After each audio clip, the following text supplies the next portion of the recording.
Les gens ils me connaissent beaucoup par rapport à l'hypnose, à ce que je pratique au bloc opératoire quand j'accompagne les gens qui viennent se faire opérer. Mais aussi, la démarche, elle continue en dehors de l'hôpital, c'est-à-dire que je reçois des gens pour faire de l'hypnothérapie. Je suis hypnothérapeute et je suis aussi astrologue. L'hypnose, c'est quelque chose qui me passionne depuis 2016 où j'ai été formée.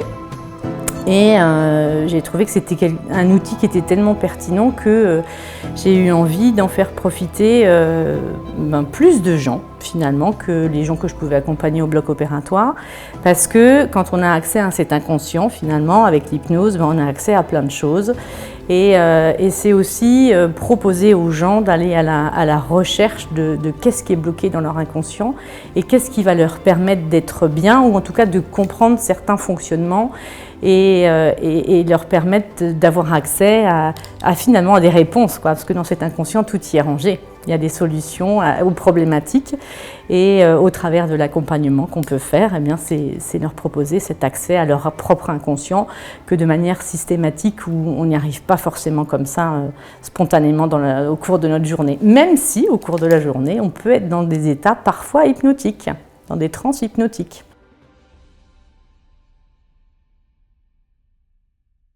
Alors il y a différentes choses. Il y a d'abord l'approche, la communication thérapeutique. Quand on va accueillir des gens, c'est le lien qu'on va pouvoir créer avec eux au début. Bien souvent, quand les gens ils viennent se faire opérer, quand ils viennent au bloc opératoire, ils n'ont pas tant peur de l'anesthésie, ils ont surtout peur ils n'ont pas tant peur de la chirurgie, ils ont peur de l'anesthésie. Pourquoi l'anesthésie? Parce que c'est un petit sommeil, c'est une petite mort. On va injecter des produits qui vont endormir, qui vont faire en sorte que le cerveau il va se mettre en mode pause et pour pas qu'il y ait des réactions aux stimuli qui sont le bistouri et qui sont la chirurgie en elle-même, quoi. L'anesthésie, alors on fait soit des anesthésies en intraveineux pour endormir les gens et on peut aussi faire un complément avec l'hypnose. Donc soit c'est des gens qui ont choisi de faire des gestes, alors tous les gestes de chirurgie ne peuvent pas se faire qu'avec de l'hypnose, soit c'est des gestes qui peuvent se faire avec de l'hypnose plus une sédation ou une anesthésie locale, et donc dans ce cas-là, on va faire un accompagnement hypnotique, on va amener les gens en transe hypnotique, les défocaliser de leur chirurgie, de ce qui va être douloureux, et les emmener vers un ailleurs. Et tout ça, c'est la communication thérapeutique. En fait, elle permet de créer du lien et d'aller chercher de ce que font les gens, qu'est-ce qui les anime dans leur vie, quand ils ont du temps libre, qu'est-ce qu'ils aiment bien faire. Et en fait, quand on fait un accompagnement hypnotique, eh bien, on va accompagner justement les gens dans ce qui les anime, ce qui leur fait du bien. Ça peut être différentes activités qu'ils aiment bien faire. Ça peut être de la marche en forêt, ça peut être une marche en bord de mer ou en montagne, ou une fête qu'ils ont vécue il n'y a pas si longtemps que ça. La fois dernière, j'ai endormi un monsieur. Eh bien, c'était les 40 ans de son fils le week-end juste avant. Donc, on est parti sur un accompagnement hypnotique en complément de l'anesthésie générale.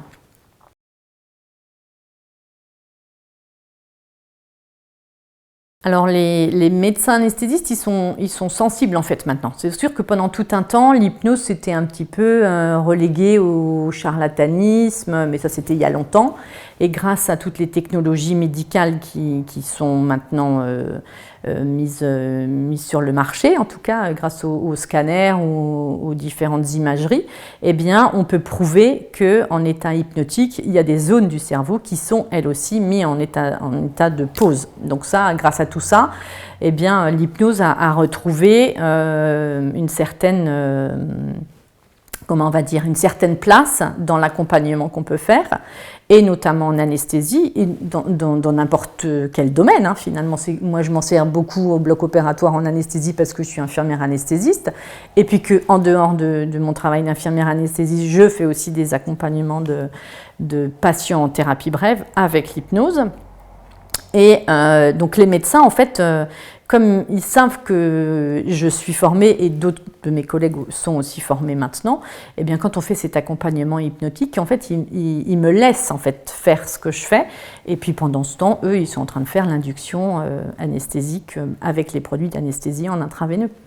Et le retour que j'ai des gens, c'est toujours quand ils se réveillent, c'est un merci en fait. ils ont le sourire et ils me disent merci. Un petit peu plus tard, quand ils sont mieux réveillés, quand je vais les revoir en salle de réveil, ils me disent merci pour votre gentillesse, merci pour votre accompagnement, vous m'avez permis d'être moins stressée. Et si toutefois je dois revenir, je serai moins stressée, ça c'est sûr. Alors au niveau de l'hôpital de La Roche-sur-Yon, eh bien maintenant on est plusieurs infirmiers et plusieurs, le personnel du bloc opératoire, hein, que ce soit les aides-soignants, les infirmières et les médecins aussi, ils sont formés à cette technique-là d'accompagnement et ils se rendent bien compte que ça change, quoi, que ça diminue l'anxiété, qu'ils font moins de produits d'anesthésie et que pour les gens c'est quand même bien plus confortable et bien plus agréable. Donc tout le monde y trouve un avantage finalement. Les gens avec qui on fait un accompagnement hypnotique, par exemple, en salle de réveil, c'est des gens qui vont être bien, parce qu'on va suggérer du confort et du bien-être une fois qu'ils auront été opérés. Et donc en salle de réveil, ils sont tout à fait apaisés, ils sont moins douloureux. Je ne vais pas dire plus douloureux, mais beaucoup moins douloureux. Ils sont moins consommateurs de produits type paracétamol ou dentalgique. Et franchement, ils gardent une bonne expérience du bloc opératoire, de leur passage au bloc opératoire.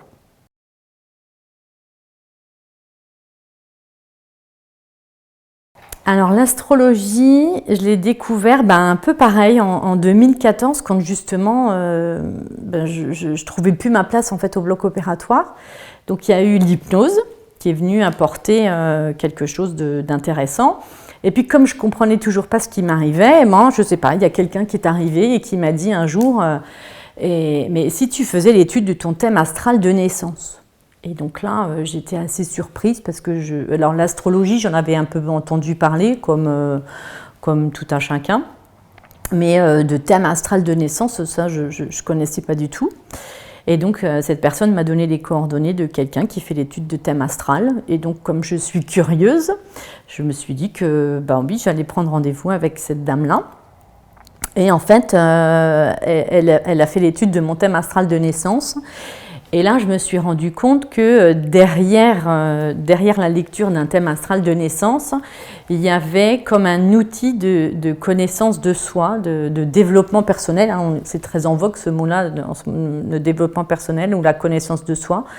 Et réellement, en fait, j'ai découvert un autre outil, presque de la psychologie, de la psyché, en fait, de qu'est-ce qui se passe, en fait, au travers la lecture de ce thème astral de naissance. De qui est-ce qu'on est, en fait? Qui sommes-nous?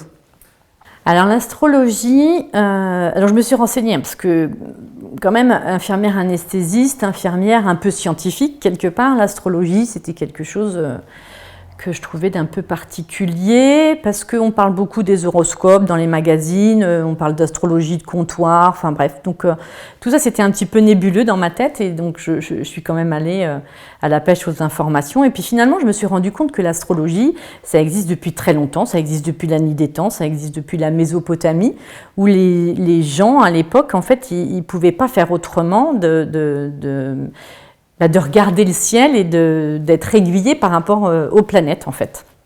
C'était impensable pour eux d'être dissociés, finalement.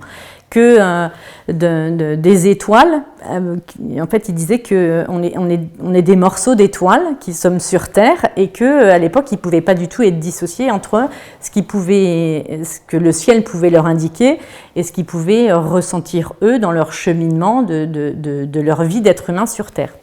Et donc tout ça, ça me paraissait quand même un peu plus éclairant en fait pour moi. Je me suis dit que finalement c'était pas qu'une astrologie de comptoir et pas que des horoscopes de magazine, qu'il n'y avait pas de fatalité dans tout ça et que finalement chaque être humain est libre de faire ce qu'il veut et que en effet au travers de la lecture d'un thème astral de naissance, eh bien c'est comme si on avait un mode d'emploi, une feuille de route de ce qui nous est proposé au travers de la lecture justement du positionnement des étoiles dans le ciel, des astres dans le ciel, et c'était comme un guide en fait. Mais bien évidemment, chacun est libre d'en faire ce qu'il veut dans l'interprétation de ce qui peut être fait. On est libre chacun de suivre cette feuille de route ou pas. Et pour moi, ça a été vraiment un révélateur de qui j'étais. Déjà, je savais qui j'étais, mais là, ça me permettait d'affiner encore plus. Et qu'est-ce qui m'était, enfin, je ne vais pas dire prédestiné parce que ça va être peut-être un peu péjoratif, mais de ce qui m'était proposé. Et donc, au travers de cette lecture-là, il y avait en effet l'hypnose, il y avait aussi l'astrologie, même si j'y connaissais rien, et puis après, petit à petit, je m'y suis aussi intéressée. Et donc, je me suis formée, et je me suis formée pendant 2 ans, et même encore, en fait, depuis 2015, je me forme à l'astrologie et à cet outil de connaissance de soi, finalement. Et puis, j'ai découvert que bien avant moi, il y avait des gens, des médecins psychiatres, notamment Jung, qui a été un disciple de Freud, qui s'est beaucoup intéressé à l'astrologie et qui s'en servait quand il faisait des suivis de patients en thérapie, en fait, dans ces archétypes qu'il a pu découvrir. Il parle pas des planètes, mais il parle d'archétypes, en fait, lui, Jung.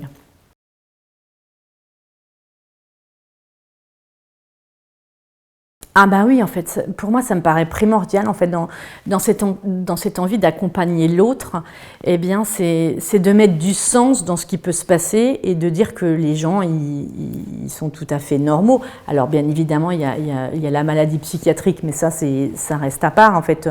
C'est de la maladie psychiatrique et ça appartient au domaine de la psychiatrie, ça n'appartient pas du tout à mon domaine de compétences.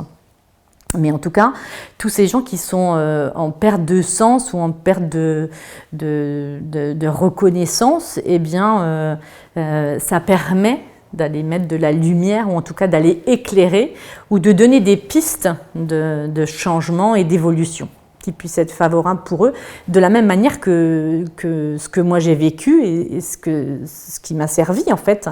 Eh bien, les études que j'ai pu faire après, en fait, les formations que j'ai pu faire après, c'est aussi pour me rendre compte que ça a été bénéfique pour moi et de la même manière que ça a été bénéfique pour moi, j'ai envie d'en faire profiter les gens qui ont besoin, qui ont envie en fait d'aller à la rencontre de qui ils sont eux-mêmes et d'aller éclairer quelque chose sur leur chemin et de leur dire qu'il n'y a pas de fatalité, en fait, que tout est possible tout le temps et qu'on est libre de faire ce qu'on veut finalement et d'oser aussi s'affranchir de certains dogmes, de certaines croyances en fait. Je pense que moi ça m'a tellement servi personnellement que je me dis mais pourquoi est-ce que j'en ferai pas profiter un maximum de gens, en tout cas ceux qui ont envie, ceux qui en ressentent cet appel-là, d'aller à la rencontre d'eux-mêmes et de voir que tout n'est pas figé et que tout est possible. En fait, c'est oser s'affranchir et oser regarder au-delà et quitter les œillères que parfois on se met nous-mêmes. Hein, et c'est de se dire que derrière ces œillères, il y a plein de belles choses et il peut y avoir des perspectives qui puissent être réjouissantes aussi. Hein.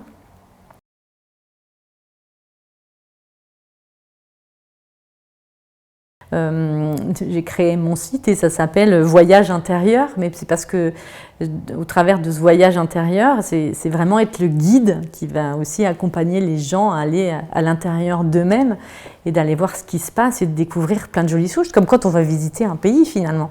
On fait appel à un guide qui va leur montrer des choses sympathiques. Alors, ça peut être des choses où tous les touristes vont aller, des choses tout à fait lambda. Et puis après, il va y avoir le touriste qui va aller dans des endroits peu connus du grand public et où ils vont rencontrer, ils vont découvrir de super choses, quoi. Et au travers de ce voyage intérieur que je peux proposer d'aller faire aux gens, c'est vraiment leur montrer une autre facette d'eux, leur faire découvrir peut-être une partie divine aussi hein, qui est à l'intérieur d'eux. Et je ne sais pas, aller allumer des étoiles, aller allumer des étincelles ou je ne sais pas, aller susciter cet engouement ou aller susciter cette envie d'investiguer et de voir la vie sous un autre angle en fait. Avec moins de restrictions, avec au contraire plus de liberté. Et arrêter d'être des fois notre propre bourreau, parce que réellement, parfois on peut être notre propre bourreau. Hein. Et justement, plutôt que d'être ça, c'est être le plus agréable et le plus doux possible envers nous-mêmes en fait. Et au travers de ces qualités peut-être de soignante, d'empathie, d'écoute et d'accompagnement, c'est peut-être ce que j'ai envie aussi de proposer aux gens qui vont vouloir venir me voir, me rencontrer.